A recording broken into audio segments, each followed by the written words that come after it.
Shalom, shalom, peuple de Dieu. Nous sommes très bénis de vous recevoir encore une fois plus sur notre plateforme, la réaction à une action du troisième exode.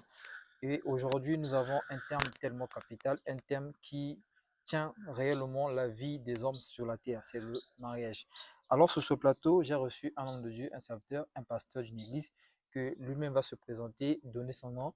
Certes, ce n'est pas une première fois que nous puissions le recevoir sur notre plateau, mais il est toujours important que les hommes de Dieu puissent se présenter, question que le peuple de Dieu puisse encore leur découvrir, puisse encore leur connaître. Alors, shalom au reverend. Shalom, shalom, que le Seigneur Branham vous bénisse. Je suis le pasteur Bill Ford, le pasteur de l'église ici à Brazzaville, précisément à Bakabandelo, l'église Branham Tabernacle de Bakabandelo. Et je me présente le pasteur d'une église. Et il y a des questions qui m'ont été posées et je vais répondre.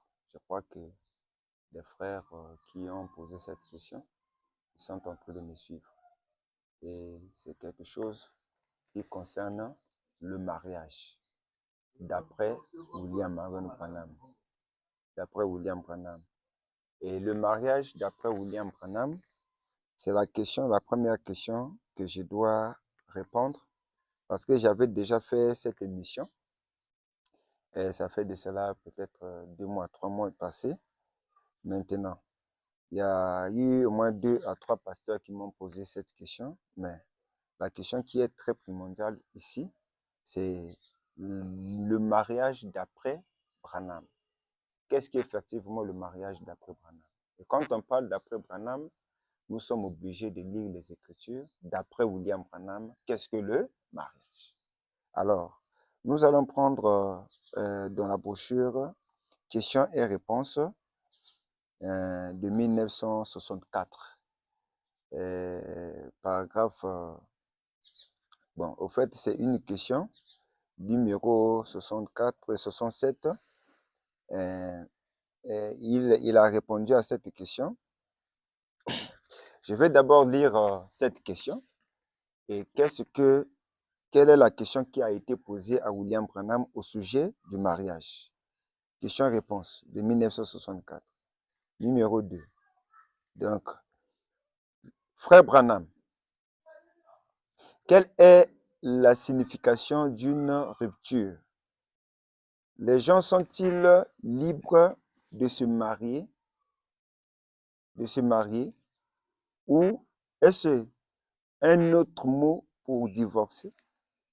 J'aimerais avoir quelques renseignements à ce sujet. Donc, on a posé la question à William Branham, est-ce que les gens sont-ils libres de se marier ou encore de se divorcer? Donc, frère Branham, pouvez-nous répondre à cette question? La réponse à cette question, c'est dans le paragraphe 193 à 199. Donc, vous allez trouver cette réponse dans les questions-réponses, paragraphe 193 jusqu'à 199. Alors, le frère Branham répond à la question, est-ce que les gens sont-ils libres de se marier? Donc, c'est une réponse qui est alliée le mariage d'après Branham. Alors, le frère Branham répond à la question, il dit certainement qu'ils sont mariés. Il dit certainement qu'ils sont mariés. Dès qu'ils se promettent l'un à l'autre, ils sont mariés. Donc, Branham répond, il dit que non, dès que l'homme et la femme se promettent, ils sont déjà mariés.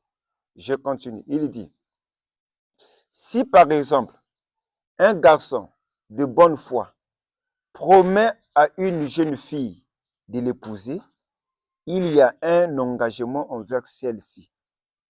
Il est comme marié à elle. La seule chose que la loi fait, c'est de vous donner un papier vous autorisant de vivre légalement ensemble et ainsi éviter que vous viviez en concubinage. Mais quand un homme dit à une femme, je vais t'épouser, chérie, je vais te prendre pour femme. Veux-tu me prendre? Votre promesse est sacrée. Il dit, c'est ce qui vous marie de toute façon. Il n'y a aucun prédicateur, aucun magistrat ou rien d'autre qui puisse vous marier. C'est votre engagement personnel vis-à-vis de Dieu et vis-à-vis de cet homme. Quand vous vous promettez, vous êtes marié. Donc, c'est un engagement de la promesse. Mais dès que vous promettez à une femme que je vais te marier, selon Branham, vous êtes déjà marié. Vous êtes déjà mari et femme. Donc, c'est votre promesse. Et la promesse, là, ça s'appelle le vœu. Donc, tu fais un vœu envers une femme. Dès que la femme, là, accepte ce vœu-là, alors vous êtes déjà mari et femme d'après William Branham. Alors, je vais ajouter une deuxième écriture. Branham donne l'exemple dans la Bible. Il dit, regardez, vous dites, frère Branham, est-ce que vous avez dit que vous ne répondrez à cela que par la Bible? Vouliez-vous savoir ce que la Bible dit à ce sujet? Si oui, levez la main. Maintenant, nous avons 6 à 8 minutes. Bien. Joseph, son mari, étant un homme juste, son époux était déjà appelé son mari. Joseph, son mari, était un homme juste. Se proposa de la répudier secrètement, car avant qu'ils fussent ensemble, elle se trouva enceinte par la vertu du Saint-Esprit, voyez-vous. Et l'ange du Seigneur lui apparut en songe, disant, Joseph, fils de David, ne crains pas de prendre auprès de toi Marie ta femme, déjà mariée. Il lui avait donné sa promesse. Et vous, mademoiselle, si vous avez promis à ce garçon de l'épouser, vous êtes obligé de le faire. Si vous en épousez un autre après avoir pris cet engagement-là, vous, il dit en tout cas, à partir de maintenant, vous vivez dans l'adultère. Et remarquez, c'est pareil pour un garçon qui promet à une fille de l'épouser. Vous voyez? Donc, pour vous montrer que Joseph et Marie, ils étaient déjà mari et femme d'après Dieu. Pourquoi? Parce que quand l'ange Gabriel est venu visiter Joseph, l'a dit de ne pas répudier Marie, sa femme. Vous voyez? Donc, Marie était déjà sa femme d'après Dieu. Donc, ok, Joseph, effectivement, normalement regardant, il était fiancé à Marie. Mais Dieu les avait déjà considérés en tant que mari et femme. C'est à cause de cela que Branham prend cette écriture. Il dit que non, le mariage d'après Dieu, d'après William Branham, c'est votre vœu. Dès que vous promettez, vous êtes déjà marié et c'est ça le véritable mariage. C'est à cause de cela que Branham dit encore que le vœu est sacré. Pourquoi c'est sacré? Parce que c'est ce que Dieu considère. Alors, peuple de Dieu, là où vous venez de découvrir avec moi, l'homme de Dieu qui s'est présenté ce matin auprès de nous et auprès de vous également qui nous suivez partout dans le monde entier. Alors, l'homme de Dieu nous a déjà répondu sur la première question qui a été posée, c'est de savoir c'est quoi réellement le mariage selon William Branham. Alors, l'homme de Dieu nous a donné la réponse qui est claire. Il n'a pas donné la réponse qui vient de lui-même, mais il a donné la réponse qui sort de William Branham. Le mariage, c'est le vœu. Alors, toi qui n'as jamais écouté, toi qui n'as jamais accepté que le vœu que tu avais fait autrefois à une sœur ou à un frère, que c'était ça réellement le mariage, dès à présent, comprends réellement que le mariage, c'est le vœu qui vous lie avec le frère ou avec la sœur. Alors, l'homme de Dieu va encore se présenter sur la deuxième question, c'est de savoir comment garder ou préserver la fidélité dans le foyer, étant donné que vous êtes déjà unis dans le lien du mariage, mais comment préserver cette fidélité dans le foyer? L'homme de Dieu va encore se présenter avec les Écritures à l'appui, question de vous faire comprendre comment se préserver dans un foyer, que vous êtes unis, que vous avez été unis dans les liens du mariage qui sont le vœu. Et la deuxième question, c'est comment préserver la fidélité dans un foyer. Comment préserver la fidélité dans un foyer? Alors, la fidélité dans un foyer, ça va de pair avec le vœu. Et Branham dit, le vœu doit être sincère. Le vœu doit être établi dans un lieu sincère. C'est comme un homme qui vient donner le vœu à une femme, faire un vœu envers une femme, pour lui dire que je veux te marier. Cette femme doit être sincère dans son cœur pour préserver la fidélité dans le foyer. Je dois être encore plus clair. Et Branham dit, avant de rentrer dans le mariage, les deux, vous devez faire des confessions sincères du cœur. Et quand Branham disait ça, il disait ça pour un but. Il savait que non, il y aura un vœu que lui, il doit considérer en tant que mariage, et ça doit être assis dans un lieu sincère, dans un lieu propre. Donc la femme doit dire toute sa vie passée qu'elle a vécu dans le passé. Si elle avait couché avec tant d'hommes, elle doit tout dire à cet homme-là. Elle doit parler en détail toute sa vie. Et l'homme aussi doit parler en détail toute sa vie envers cette femme. Pour que quand ils vont tisser les vœux c'est comme une alliance qu'ils sont en train de faire. Quand ils vont tisser le vœu, pour que ce vœu-là puisse venir s'asseoir dans un lieu propre et sacré. Pour que ce vœu-là puisse être sacré. Mais si le vœu est assis dans un lieu sale, où il y a encore des histoires qui n'ont jamais été confessées, le vœu-là, ça sera un vœu, mais un faux vœu. Un faux vœu, c'est le vœu que Dieu ne considère pas. C'est un vœu, mais qui sera faux. Parce qu'il y a encore des histoires qui n'ont été pas dites et qui est caché dans le cœur. C'est à cause de cela que je vais lire cette écriture rapidement. Dans la brochure L'Union invisible. Dans la brochure L'Union invisible, il a prêché ça en 1965, 25, 11e mois, 1965, paragraphe 67. Paragraphe 67. Il dit, si jamais elle fait quelque chose de faux, elle doit le confesser à son mari avant qu'il la prenne et rétablir la chose. Je répète pour que vous saisissiez bien. Il dit, si jamais elle fait quelque chose de faux, elle doit le confesser à son mari avant qu'il la prenne et rétablir la chose. Si elle ne le fait pas et qu'elle vive avec son mari pendant 10 ans et qu'elle le confesse alors, il a le droit de la répudier et de se marier avec une autre femme. Il dit, c'est l'écriture. La fornication est une vie impure. Vous voyez? Donc, ici, Branham est en train de montrer que non. Si cette femme n'avait pas confessé sincèrement dès le départ la chose qu'elle avait vécue dans sa vie passée et que l'homme vient connaître ça après 10 ans. Donc cet homme-là a le droit de répudier cette femme et de se remarier.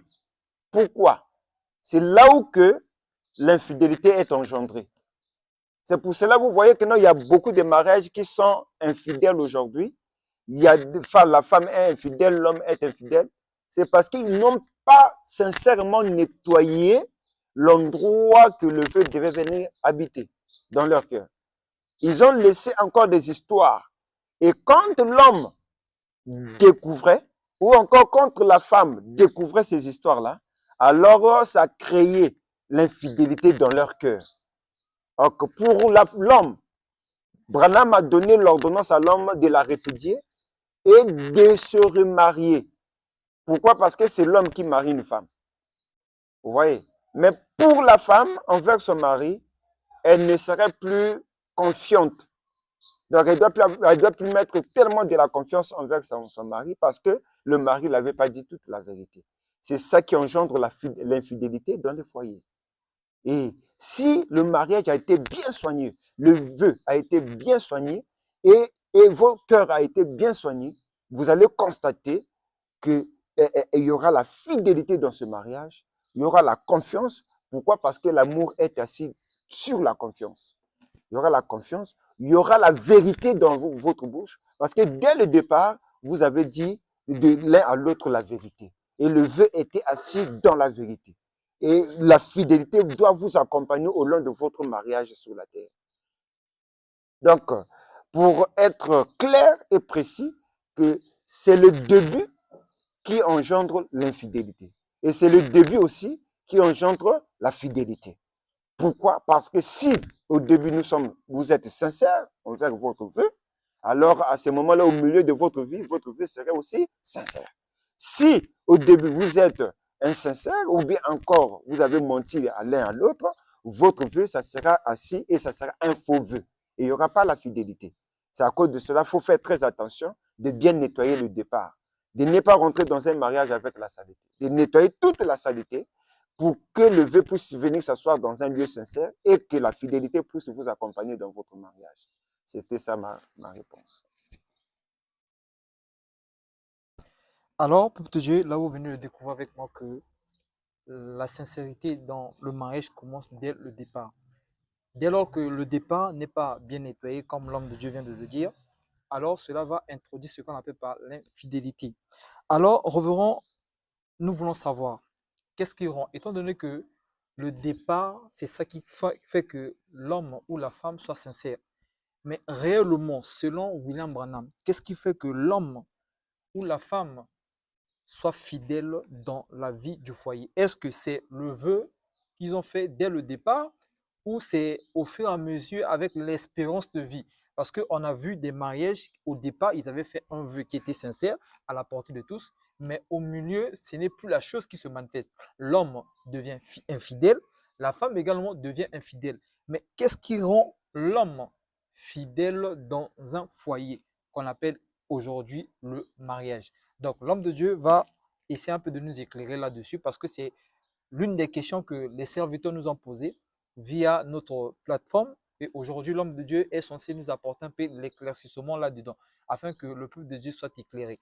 Alors, nous allons écouter l'homme de Dieu très attentivement, question qui puisse nous apporter ce qu'on appelle par la révélation sur le mariage. Parce qu'aujourd'hui, nombreux prêchent le mariage, mais ils n'ont pas ce qu'on appelle par le mandat pour prêcher le mariage. C'est ça aussi question. Les prédicateurs et les pasteurs nous embrouillent tous. Mais l'homme de Dieu est là pour nous éclairer, nous apporter des éclaircissements clairs, dites par William Branham.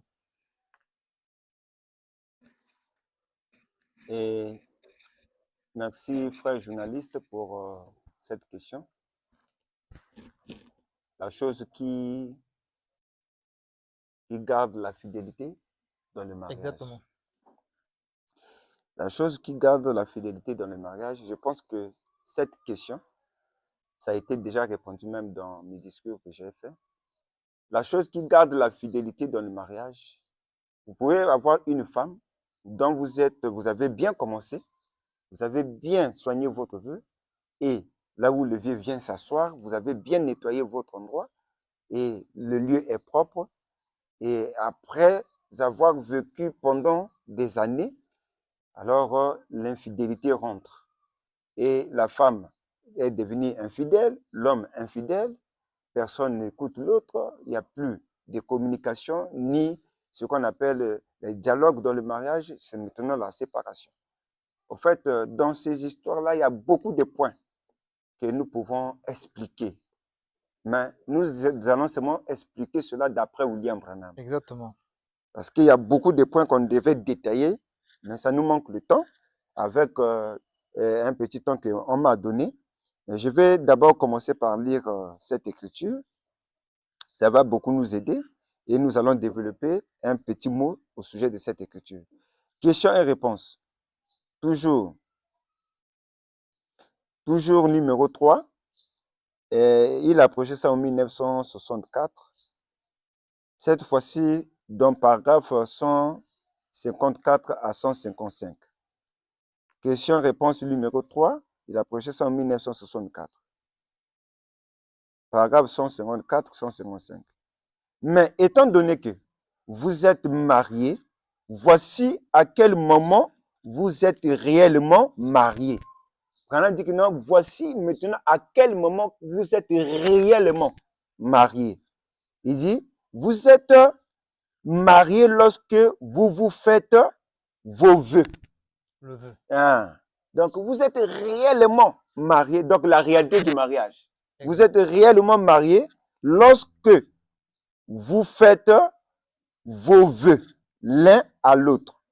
Lorsque vous vous promettez l'un à l'autre que vous allez vous épouser, le juge, Branham dit, le juge de paix, qui est le monsieur le maire, le juge de paix pourrait vous donner une autorisation qui vous permet de vivre légalement comme mari et femme, sans vivre dans le concubinage. Mais lorsque vous promettez à cette fille que vous promettez à cet homme que vous allez lui être fidèle et que vous allez l'épouser, à ce moment, vous êtes mariés.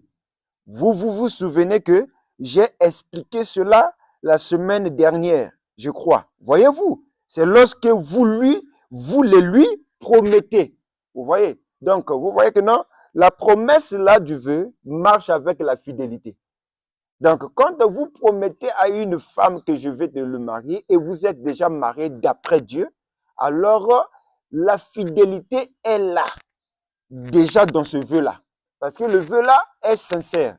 Mais comment préserver la fidélité dans le mariage? Mais pourquoi l'infidélité rentre au moment de votre parcours dans le mariage? C'est quand vous êtes en train de, au fait, laisser à côté les principes du mariage. Les principes du mariage. Parce que le mariage a des principes. Quand même le pasteur vous marie, il dit, êtes-vous fidèle? Il dit, promettez-vous de prendre soin de cette femme, de subvenir à ses besoins et de le chérir. Il est en train de lire les principes du mariage. Exact. Donc, préserver la fidélité dans le mariage, c'est garder ces principes-là dans le foyer en tant que des lois. En tant que loi. Parce qu'il y a beaucoup de principes. Exactement. En tant que des lois qui ont été établies pour vous donner l'équilibre dans le mariage. Le prédicateur pose la question à la femme. Tu resteras fidèle et soumise à cet homme-là? C'est un principe. Donc, c'est un principe qui a été donné à la femme de rester fidèle et soumise à cet homme. Et c'est un principe qui a été donné à l'homme de prendre soin de cette femme, de rester fidèle, de la chérir. Donc, il y a des principes que Branham avait donnés pour garder la fidélité dans le mariage. Et quand vous partez hors des principes-là, c'est ainsi que l'infidélité rentre. Mais si vous voulez regarder la fidélité dans votre mariage, c'est garder ces principes-là tout autour de vous. Donc, à chaque instant que vous avez des problèmes qui voulaient vous séparer, c'est de souvenir aux principes. Qu'est-ce qui nous a liés? Ce sont des principes-là. J'avais promis à Dieu de prendre soin de toi, de te chérir. Vous voyez ces principes-là? C'est sacré. Et cela est lié avec le vœu. Donc, cela est accompagné avec le vœu. Mais quand il y a l'infidélité, vous allez constater qu'il y a d'abord l'abolition de ces principes. Vous allez abolir d'abord ces principes. Exactement. Tu dois commencer peut-être à nier ta femme, à ne plus prendre soin de ta femme, et la femme ne sera plus soumise. Donc, dès que les principes-là sont abolis ou bien détruits ou encore annulés dans votre foyer, vous allez constater que l'infidélité doit entrer. Et c'est ainsi que le diable aussi doit rentrer dans votre foyer. Donc là, j'ai expliqué ça d'après William Branham. Sinon, derrière, là, il y a beaucoup d'histoires. Beaucoup d'histoires. Beaucoup de choses qui sont cachées derrière. Ouais. Donc, les principes du mariage, c'est ça qui donne l'équilibre de la fidélité dans le mariage. C'est ça qui peut conserver la fidélité dans le mariage. Parce que dans ces principes, on promet même, est-ce que tu resteras seulement avec elle? Vous voyez, non? Toi, tu dis, je promets, je resterai avec elle. Mais si tu vas prendre une autre femme, là, tu as brisé les principes du mariage, la chose qui vous l'a lié. Automatiquement, dès que tu brises ces principes-là, le vœu-là est devenu infecté par un mauvais esprit et automatiquement, ça devient comment? Un faux vœu. Et ce n'est plus sacré parce que tu as brisé le principe. Donc, c'est le principe-là qui ne doit pas être brisé. Les principes qui nous lient et qui accompagnent le vœu. Et dès que nous brisons ça, nous faisons entrer l'infidélité. Et dès que nous gardons au fait les deux pieds dans ça, alors nous conservons la fidélité dans le mariage. C'est d'après Branham que je peux répondre de cette manière.